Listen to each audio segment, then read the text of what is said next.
Well, that jolly jingle time is drawing near, and what a better way to spend the 12 days of Christmas than lounging in a plush theater recliner watching Sony Marvel's movie event of the year, Spider-Man No Way Home. A true love letter to Spider-Man fans. And you know, right now, the Titans of Tinseltown and the Marvel Studio bosses are stunned into silence. In their minds, they took a risk by removing the woke. And to their shock, the fans came out in droves, setting box office records. That means Hollywood finally listened. And that means you, the customer, finally won. Beware, there are going to be plenty of spoilers ahead right from the jump. So, without further ado, sit back, buckle up, relax, put your feet up, and pick out your favorite cinema snacks, and let's get popping. Now, let's begin.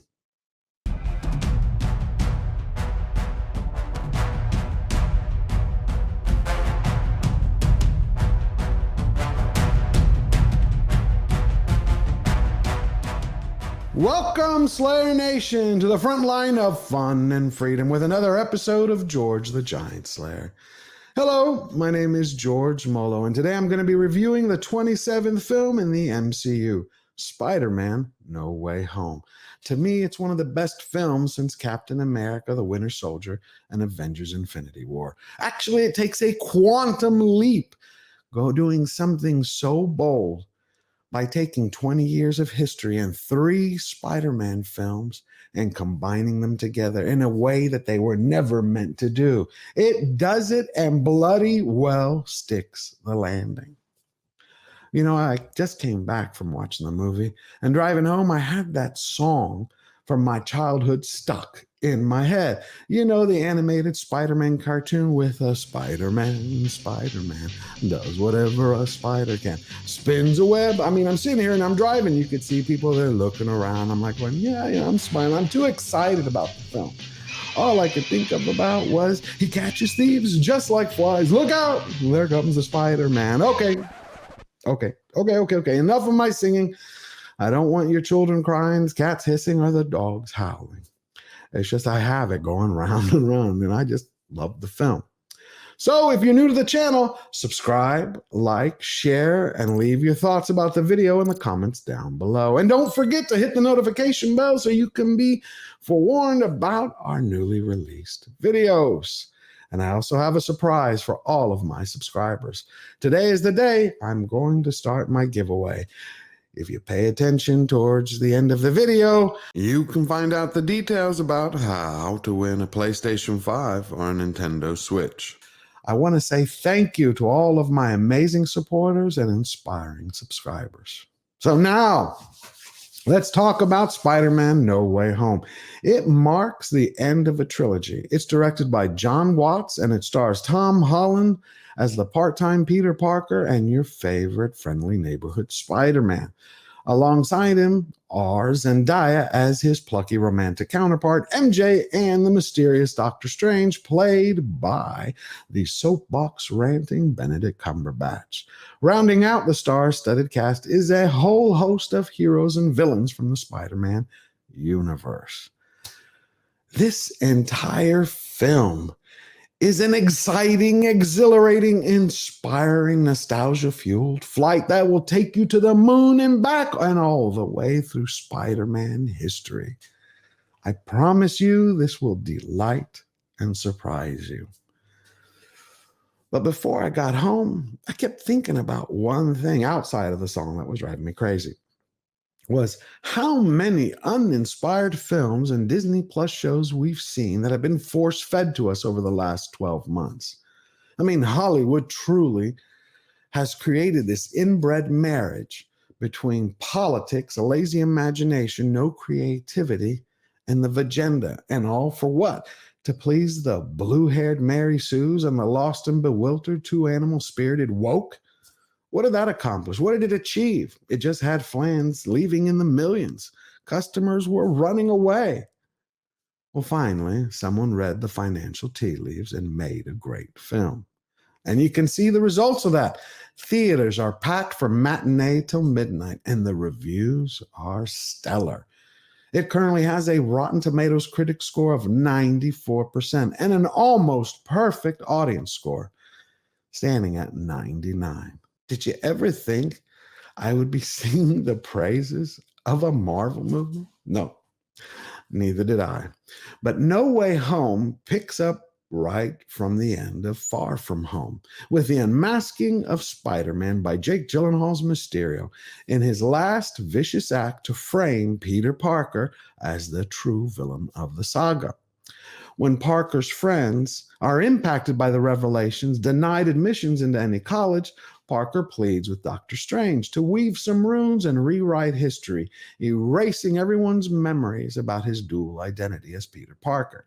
Well, of course, the spell goes pear-shaped, and that breaks open the MCU's multiverse, summoning in people from alternative universes into our world, and all of them who are connected to Spider-Man. The first 15 minutes of the movie, they kind of feel like a typical teenage romantic comedy. It's not really my thing. But you know what? That's why we have so many flavors of ice cream. There's a taste for everyone. But a highlight from the opening act is when we see attorney Matt Murdock, played by none other than Charlie Cox. He comes to the legal defense of Peter Parker. And I was jumping out of my chair because we now officially have Daredevil entered into the Marvel Cinematic Universe. I had one thought on my mind: more.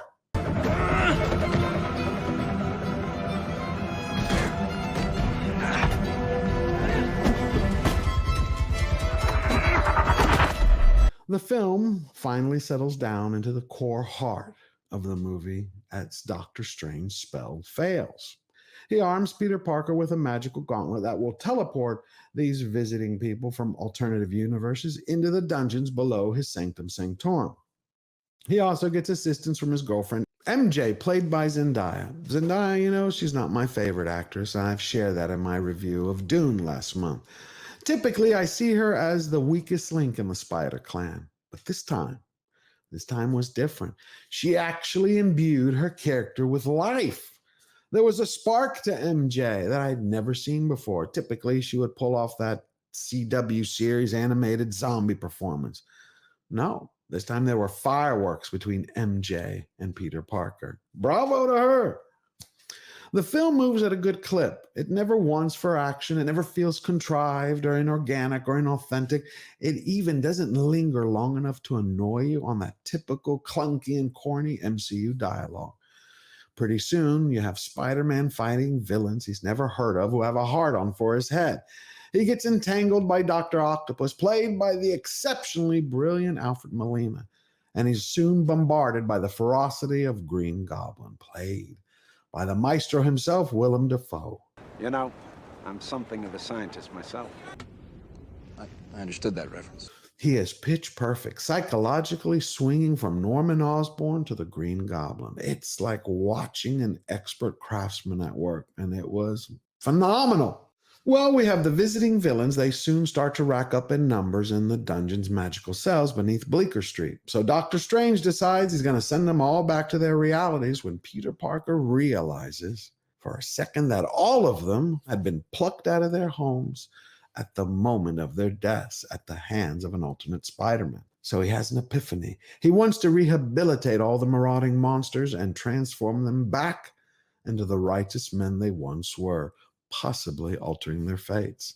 The Doctor disagrees, so Spider-Man has to fight Strange in order to save the Furious Five. Well, of course, not all the five want to give up their identities. They were addicted to their power, being these apex predators. And as a fact of that, tragic consequences ensued.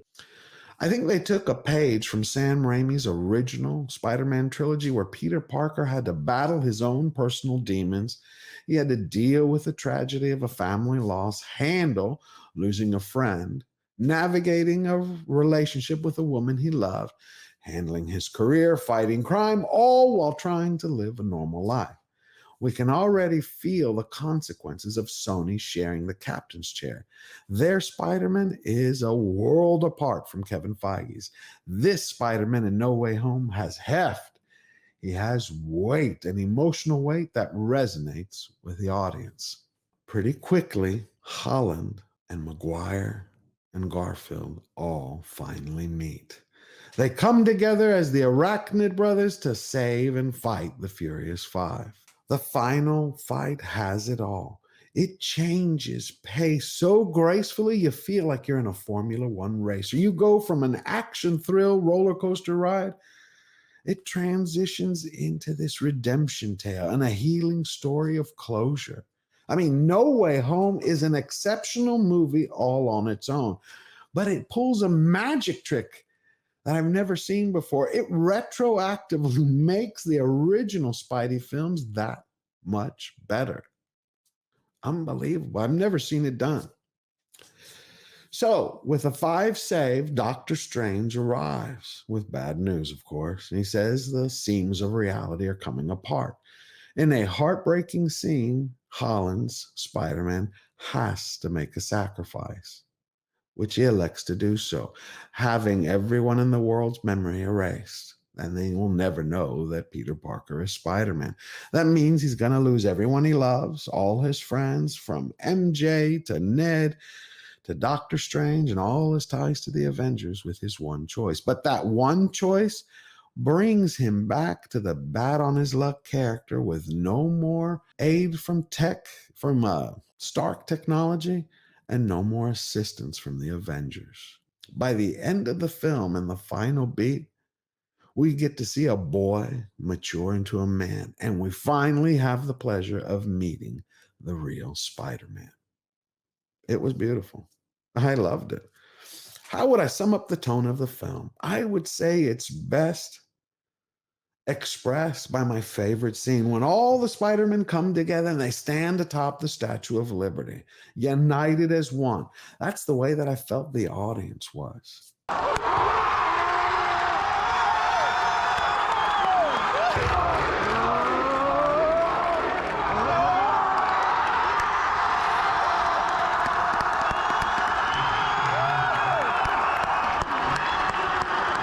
You could see them there. Strangers and fans, friends and families, all united as one. No one was divided by their politics. No one was pushed aside because of their differences. We were all invited in to watch these big, bold minutes and hold our breaths during the silent struggles. If I had to rate this film, I would say it's a Christmas present. One you never expected, never imagined anyone would get for you, that you open it up and you're just starstruck looking at it. It's a beautiful Christmas morning present. I love it. And then you have the great news. This was fantastic. Spider-Man No Way Home struck gold, and it did it all, breaking box office record after record without China. Imagine that. No Middle Kingdom receipts so far. It might start showing there, but that's a different matter. To date, there's no money from the CCP. Maybe Hollywood will learn that they no longer need them. Then they can get back to being true filmmakers, making American magic. And now we've come to that time for that exciting news. I'm really thrilled to do this. It makes me happy to be able to say thank you because you are allowing me to live my dream. So now for the giveaway details.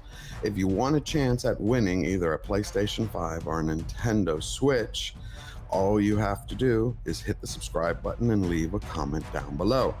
We use a random picker which will choose the video in the comment. It's genuinely random. So the more videos you comment on, the better chance you have of winning. You only have to comment once, but you can increase your chances by commenting once per video. More than that, and it really won't impact the tally from the random picker. You know, this first giveaway of a PlayStation 5 and a Nintendo Switch, it thrills me. It makes me so happy to be able to say thank you. Thank you for all your amazing support, for all of you who inspire me to do this every week. I'm living my dream. So, if you love being a part of Slayer Nation, then I'll continue the giveaways as we battle all the way to the top of the mountain. I thank you and wish you all the best of luck, and a very Merry Christmas to you and yours. And don't forget to have the greatest new year ever as we go into 2022. And you know what time it is. Smash that like button, subscribe, share with your family, friends, and co-workers, and leave your thoughts about the video in the comments down below. And remember, never bow down, never bend the knee. Firmly, defiant, step up, stand tall, and get busy living your best life now. Always forward.